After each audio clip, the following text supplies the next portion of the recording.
Slávnosť na nebovzatia Panny Márie patrí k najväčším mariánskym sviatkom liturgického roka.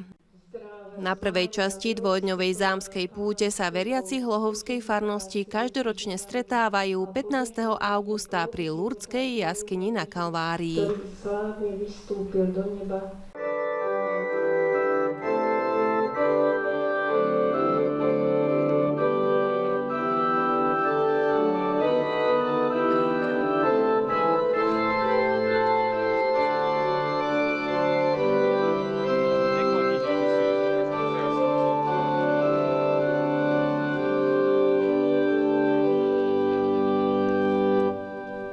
Mária je našou predchodkyňou do nebeskej slávy a my na základe práve tejto skutočnosti môžeme sa tešiť a pripravovať sa na podobnú cestu večného života s Bohom.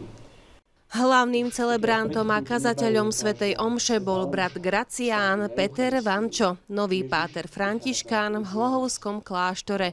Vo svojej homílii sa zameral na vzťah svätého Františka k Panne Márii.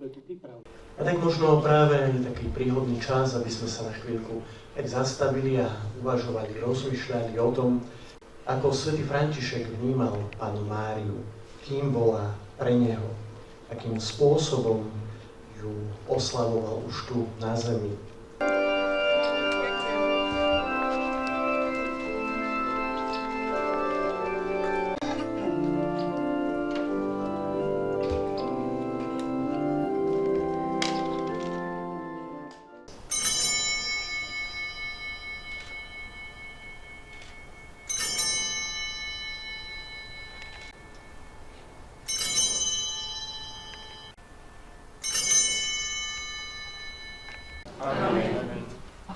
Po skončení svätej omše sa veriaci vydali na tradičný sviečkový sprievod. Jeho účastníci si so sebou niesli aj plamienok viery a nádeje, že Mária ako matka cirkvi zostáva sprievodkyňou na ich životnej ceste.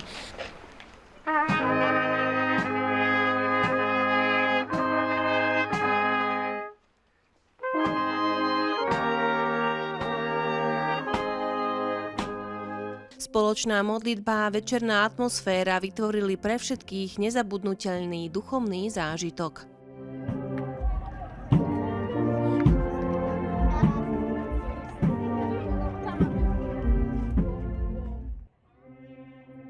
Tohtoročný sviečkový sprievod s červeníckou dychovkou skončil tentoraz v kostole Ducha Svätého v Špitáliku.